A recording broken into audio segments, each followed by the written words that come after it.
Un pays où l'eau devient plus précieuse que le pétrole. Et maintenant, imagine que ce pays commence à fabriquer son eau. Ce que tu vas découvrir aujourd'hui n'est pas montré à la télévision, et la fin de cette vidéo va littéralement te choquer. Abonne-toi maintenant, partage cette vidéo autour de toi, parce que ce sujet concerne l'avenir de millions de personnes. Et surtout, dis-nous en commentaire ce que tu en penses, car ce qui est en train de se passer en Algérie change l'équilibre de toute la région. Numéro 1. L'EAE. Le vrai combat du 21e siècle. Le monde ne manque pas de pétrole. Le monde ne manque pas de terre. Le monde manque d'eau. Aujourd'hui, plus de 2 milliards de personnes vivent sous stress hydrique. Les sécheresses frappent, les nappes phréatiques s'épuisent, les barrages ne suffisent plus. Et l'Algérie est en première ligne, un pays immense, majoritairement désertique, avec une population en croissance constante. Pendant des décennies, l'Algérie a dépendu des pluies irrégulières, des barrages, des eaux souterraines surexploitées. Mais ce modèle est arrivé à sa limite. Alors une question se pose. Comment survivre quand la nature ne donne plus assez d'eau? La réponse est radicale. La réponse est technologique. La réponse est stratégique. Numéro 2. La décision historique de l'Algérie. L'Algérie a pris une décision que peu de pays africains ont osé prendre. Produire de l'eau comme on produit de l'électricité. Pas demain. Pas dans 20 ans. Maintenant, le pays a lancé un programme massif de dessalement de l'eau de mer, des investissements colossaux, des chantiers géants, des usines parmi les plus grandes d'Afrique. Objectif : sécuriser l'eau potable, réduire la dépendance aux barrages, anticiper le changement climatique. Ce n'est pas un projet, c'est une transformation du modèle national. Numéro 3. Comment l'Algérie fabrique son eau. Le principe est simple, mais la technologie est complexe. L'eau de mer est captée, filtrée, dessalée, purifiée, rendue potable. Grâce à des systèmes de dessalement par osmose inverse, l'Algérie transforme l'eau salée en eau douce. Chaque usine fonctionne comme une centrale stratégique. Ces installations tournent jour et nuit. Elles ne dépendent pas de la pluie, elles ne dépendent pas des saisons. L'eau devient une production industrielle. Numéro 4. Les usines géantes, qui changent tout. Sur toute la façade méditerranéenne, des usines géantes ont vu le jour ou sont en construction. Des infrastructures capables de produire des centaines de milliers de mètres cubes d'eau par jour pour des millions de citoyens. Ces usines alimentent les grandes villes, les zones industrielles, les régions les plus touchées par la sécheresse. Certaines installations font partie des plus grandes d'Afrique. Ce n'est plus de la survie, c'est de la sécurité hydrique nationale. Numéro 5. Un impact direct sur la vie des Algériens. Ce changement n'est pas abstrait. Il se ressent dans le quotidien. Moins de coupures d'eau, plus de stabilité, une meilleure planification urbaine. Les hôpitaux, les écoles, les industries peuvent fonctionner sans dépendre des caprices du climat. L'eau devient un droit garanti, pas une loterie. Numéro 6. Agriculture, industrie, économie. Un effet domino.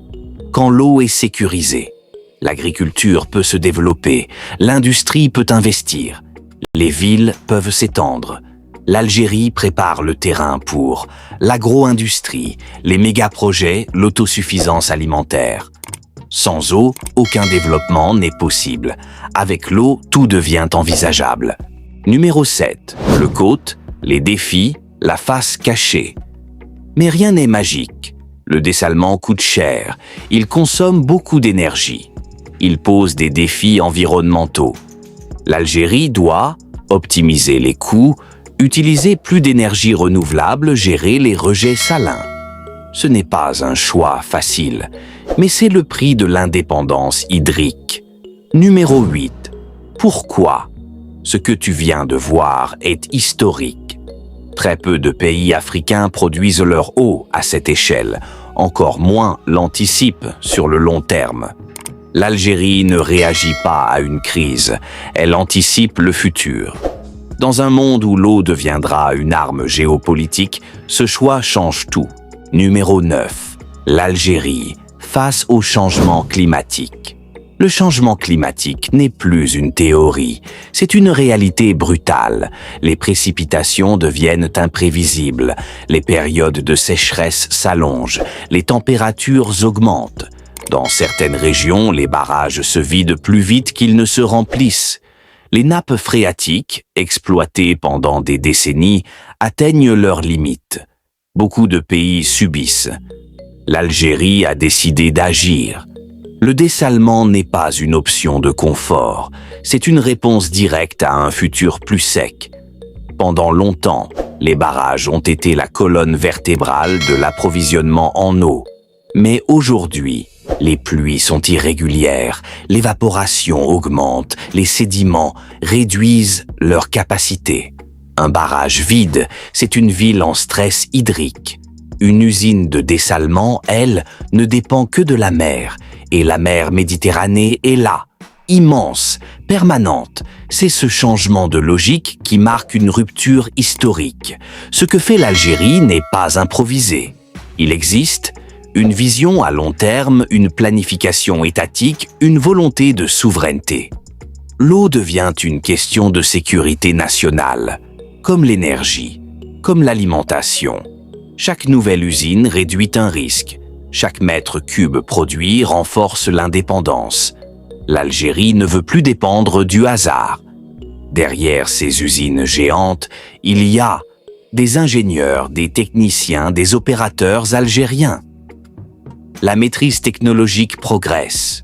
Le savoir-faire reste dans le pays. Ce n'est pas seulement de l'eau que l'Algérie fabrique. Elle fabrique de la compétence.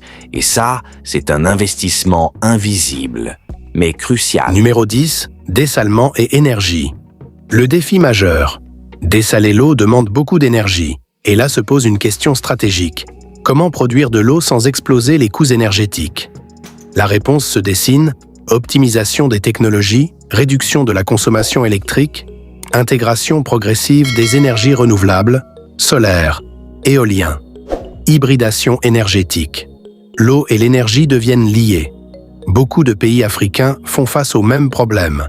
Sécheresse, urbanisation, rapide pression démographique. Mais peu ont osé investir massivement dans le dessalement. Si le modèle algérien fonctionne sur le long terme, il pourrait inspirer tout le continent. L'Algérie ne serait plus seulement un producteur d'eau, mais un référent stratégique.